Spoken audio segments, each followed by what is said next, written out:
This Faith and Finance podcast is underwritten in part by Sound Mind Investing. For more than 30 years, do-it-yourself investors have relied on SMI for proven strategies and trustworthy guidance. SMI helps people build wealth so they can provide for their families, prepare for the future, and give generously. Learn more at soundmindinvesting.org.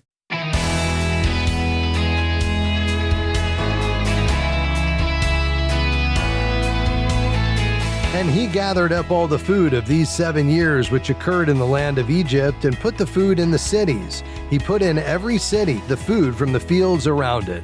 Genesis 41:48.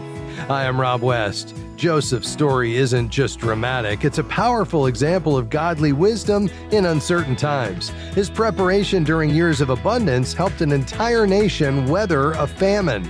Today, Mark Biller joins us to explore what Joseph's legacy teaches us about planning ahead. And then it's on to your calls at 800-525-7000. This is Faith and Finance, biblical wisdom for your financial decisions. Mark Biller is the executive editor at Sound Mind Investing, a longtime underwriter of this program and a trusted source of wise investing advice. He's also a good friend. Mark, great to have you back with us. Thanks, Rob. Thanks for inviting me back. Well, we love it, Mark, when you join us. And today we're looking at your latest editorial at soundmindinvesting.org titled Years of Plenty, Years of Famine Revisited. The title clearly draws from a biblical theme. So why don't you begin today by setting the stage for our conversation using this article? Yeah, sure, Rob. So it's hard for me to believe that I wrote the original version of this editorial almost 20 years ago, back in 2006. That's why the revisited is there at the end. But the editorial told how Joseph's always been one of my favorite Bible characters. You know, his roller coaster journey from favorite son to slave, to master of the house, to prisoner, to viceroy of Egypt. It's amazing. It's inspiring. And the culmination of that story, I think, holds out hope for every believer who's going through a difficult time. You know, Joseph tells his brothers in Genesis 50, verse 20, "You intended to harm me, but God intended it for good." So the whole story is this incredibly inspiring example of God at work in the affairs of men to accomplish his ultimate purposes. Yeah, no doubt about it. It's an incredible story in God's word. And the financial side of Joseph's story really comes into focus during his time in Egypt, doesn't it? Yeah, it sure does. So the turning point of Joseph's experience really happens when he interprets the pair of dreams for Pharaoh. And through that, he realizes that Egypt is about to experience 7 years of abundance, and then that'll be followed by 7 years of famine. So Joseph gets put in charge of the preparations during those years of plenty so that the people can survive the coming years of famine. Yeah, and looking back, that warning proved to be remarkably well-timed, didn't it? Yeah, it did, you know, and I certainly give full credit to the Lord for generously giving us that warning, because it certainly wasn't any special insight that I had, but it was a useful warning because the global economy was about to suffer through in 2008 and 9, what we would eventually start calling the global financial crisis. And at the time, a lot of people wondered if the current financial system was even going to survive. It did, but a lot of the core issues that led to that crisis really were never truly addressed. Talk about that for a moment, because I know it changed quite a bit in terms of lending standards and reserve requirements, but perhaps at its core, there are some things that still need to be addressed. So what are you seeing? Yeah, so, you know, I'd kind of pick out 4 things there, Rob, or at least I did in the editorial. One is our debt. So rather than recognize the dangerous implications of our debt, which was about $10 trillion in 2008, we've just doubled down, and now our debt is like 36 trillion today. The financial system that you mentioned, instead of clipping the wings of those too big to fail banks, you know, the reforms that ended up being implemented have led to a lot of industry consolidation, and those biggest banks have become even bigger. Probably the biggest one, personally, Rob, is that rather than moving away from central banks repeatedly intervening in the economy and markets, which arguably laid the groundwork for the first crisis, global central bankers after the crisis just doubled down with quantitative easing and a decade of near zero and in some cases even negative interest rate policies. And of course, with our political system, rather than coming together to deal with these important issues, our politics are more fractured and divided today than they've ever been, at least in our lifetimes. Yeah, no doubt about it. Well, those are concerning, and I can see your point here. Well, when we come back with Mark Biller today, we'll find out, does he have a similar concern as he did in 2006? What does that mean on a personal level? And with some of those risks, how should that affect how you invest and prepare? Mark Biller here today. He's executive editor at Sound Mind Investing. This article is at soundmindinvesting.org. We'll be right back.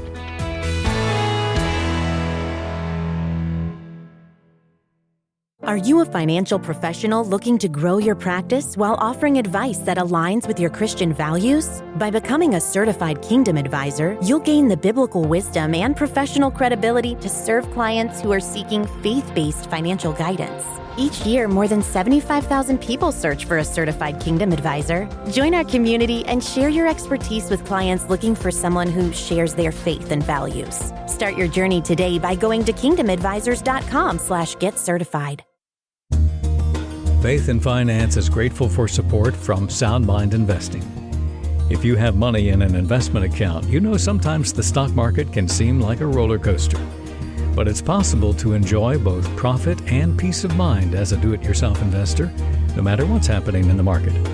A short video webinar about that is available at soundmindinvesting.org. Financial wisdom for living well. soundmindinvesting.org.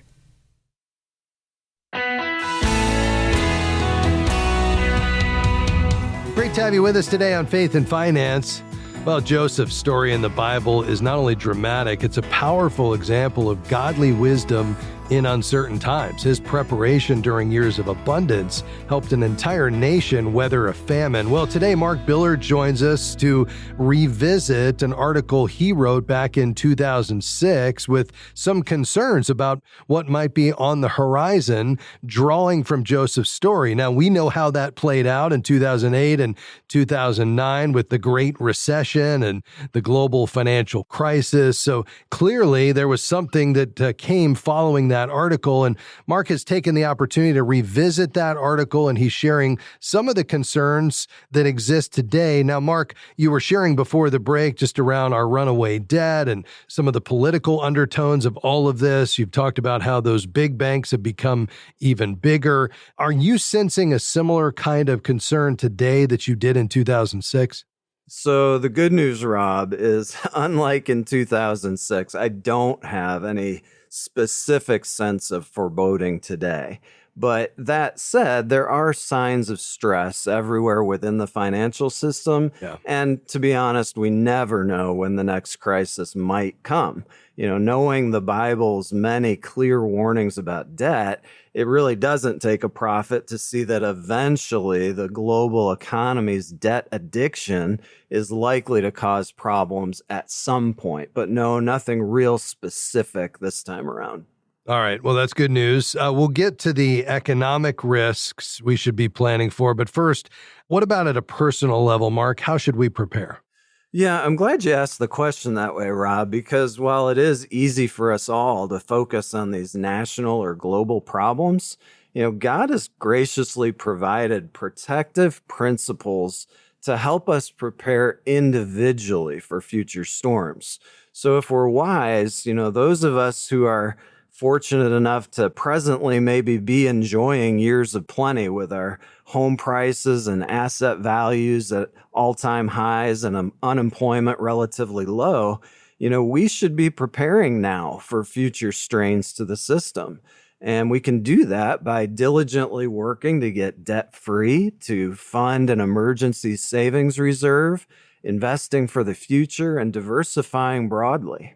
Yeah, those are really practical and helpful. All right, then let's talk about some of those specific economic risks that might be coming. What should we be getting ready for? Well, investors have always needed to watch out for economic recessions and bear markets that reduce the value of their assets. And that's still true today. But I would say what's different today from at least most of the last 40 years or so is we also need to be preparing for the possibility of inflationary and currency debasement scenarios that could be triggered by runaway government spending. And so, in other words, really what I'm saying is it's not just the traditional worry that a bear market might take the value of our assets down. It's now we also have to think about the possibility that the government could print so much money that the price of everything we have to buy goes up faster than the value of our assets. And because of that risk, SMI's been emphasizing a broader range of assets in recent years than we used to. So in addition to the traditional stocks and bonds that we've always focused on, now we're including more things like monetary substitutes, that would be gold and Bitcoin, plus other assets that typically perform well during inflationary conditions like commodities, real estate, and so on. Yeah, that's really interesting. And it makes sense that those, quote, stores of value would do well during a period like you're describing. Now, some people may not have heard the last visit you had here to the program where you talked about how Bitcoin is going mainstream, and that may have caught them by surprise that you would put gold and Bitcoin together. Will you just make one comment on your thoughts there? Yeah, absolutely. So they're both appealing for the same reason, Rob, which is that as the value of our paper money declines, those can be stores of value, at least potentially. Now, the big key with Bitcoin is you have to risk adjust that because it is an extremely volatile asset. So unlike gold, which tends to not be super volatile, and you can use that as more of a ballast in your portfolio, you've got to have a much smaller allocation if you're going to own any Bitcoin at all to account for its much higher volatility. Yeah, very good. That's helpful. All right, well, going back to the story in God's Word about Joseph, you draw a parallel between Joseph's actions and wise stewardship today in the article. Touch on that. Yeah, so Joseph wisely set aside 20% of the harvested grain, and that helped him to be able to save not only Egypt during the eventual famine, but the surrounding nations as well. And that really should be our broader goal, to be faithful stewards when times are good in preparation for times that aren't. And when we're faithful this way, we may find ourselves being used like Joseph as instruments of God's deliverance in times of distress. You also connect, Mark, financial preparedness with spiritual opportunity. Share that idea from the article. Sure. So one of the major themes of Joseph's story is that God is at work even in times of hardship. Like the ancient Israelites, we've seen Americans often will turn to God during a crisis only to go back to their old idols when the threat recedes.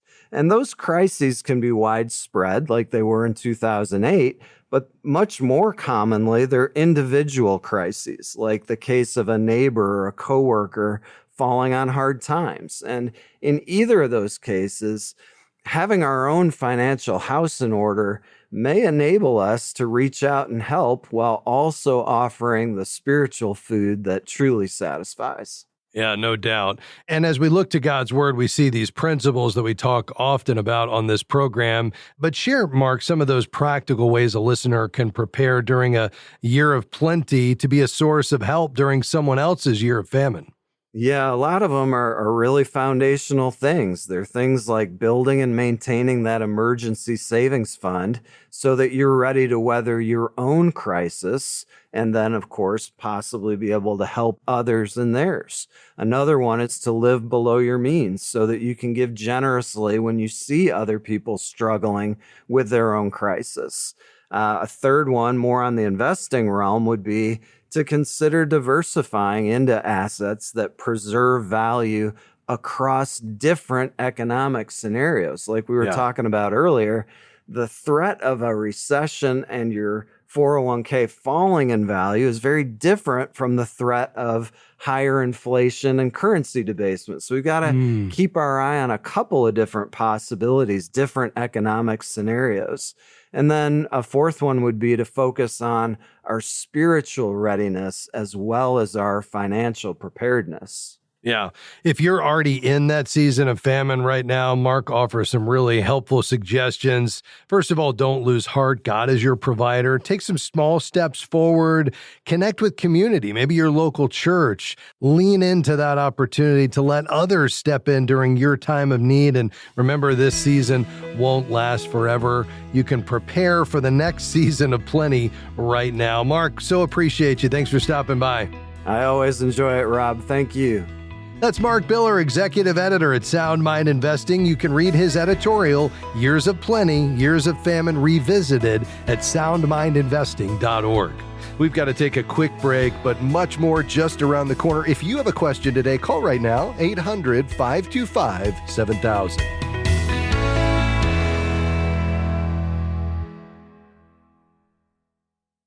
Are you looking for a financial professional who shares your Christian values and offers advice you can trust? Certified Kingdom Advisors are experienced financial, legal, and accounting professionals who have completed a rigorous certification program rooted in biblical financial wisdom. They meet high standards of integrity, competence, and stewardship, helping you honor God with all He's entrusted to you.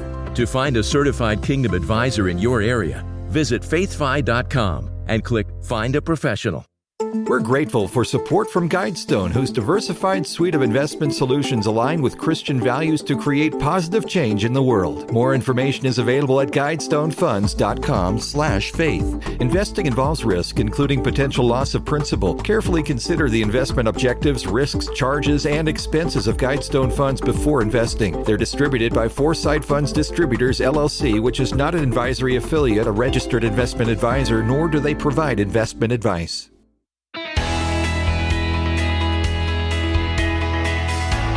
Helping you see God as your ultimate treasure. Money is a tool to accomplish God's purposes. This is Faith and Finance. I'm Rob West. Each day we gather to encourage you in your journey to manage the resources God has entrusted to you. And we hope we do that in a way that's encouraging, that is biblical, that takes you back to God's word, and is also wise and practical. And we do that by answering your questions. So if you have a financial question today here in our final segment, we've got room for you. You can call right now. You'll get right through 800-525-7000. Let's go to Tennessee. Marshall, go ahead. Hey, Rob, how you doing today? Good. Hey, okay, I got a quick question. It's on the topic of timeshares. Yes. And I bet you have a grin on your face as I say that. Yeah, I mean, I could take a question on timeshares on every episode if I wanted to. I bet you could. Well, my wife and I own one. We've owned it for years.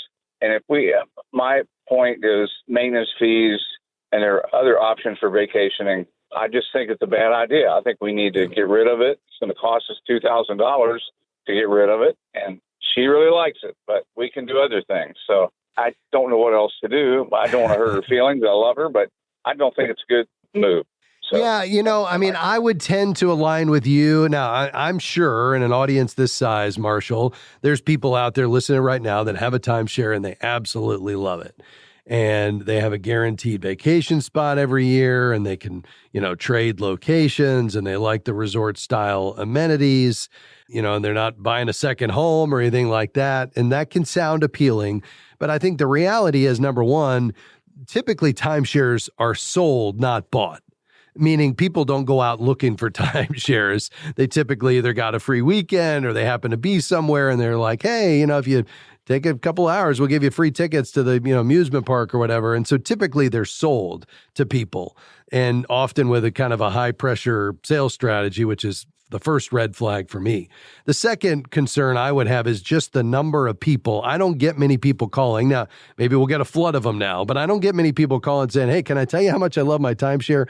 But I get a ton of calls, Marshall, from people saying, how in the world do I unload this timeshare? And here's why. Number one, and you pointed out, there are high ongoing maintenance costs. So you'll pay annual maintenance fees, which often rise even if you don't use it. Number two, our vacation preferences tend to change over time. We vacation differently when we have kids versus, when we're on our own as empty nesters, or when we have grandkids and, we have different needs and so forth. Where we want a vacation changes. Also, the heyday of timeshares was back in the age where, it was either a timeshare or, a hotel. And now we've got Vrbo and Airbnb. And I mean, you have tons of flexibility as to how and where you vacation and the kind of place you want. And it can feel like your own.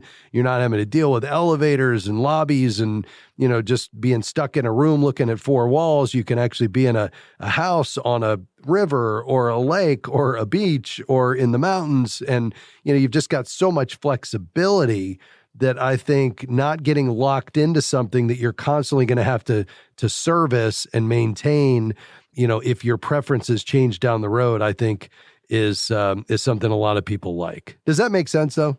It really does.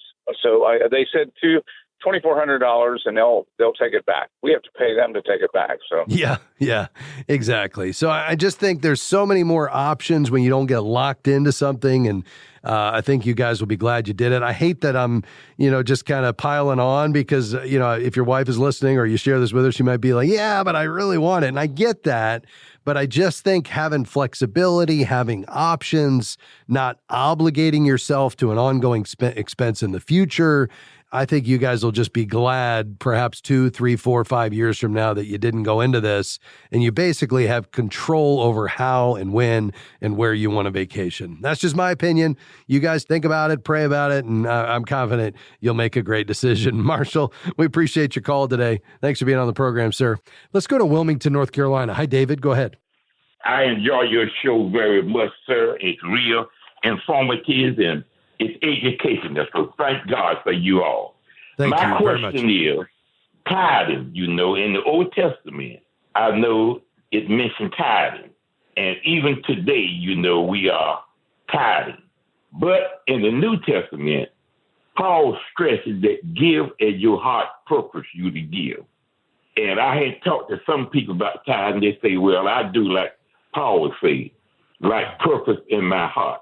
Sometimes I give more, sometimes I give less. But when I make my mind up in my heart, that's how I give. Exaggerate on that a little bit. I'm here to learn more, Give me your opinion, how you feel about that, sir. Yeah, absolutely. It's a great question. And you're absolutely right in the sense that there is not the same very specific command that we see in the Old Testament. It's not there in the same way in the New Testament. There's not the quantitative requirements. It's certainly less prominent. However, I think it would be a mistake to take that to mean that those of us under the law of Christ who have seen what Christ did on our behalf should be less generous than those who were under the law.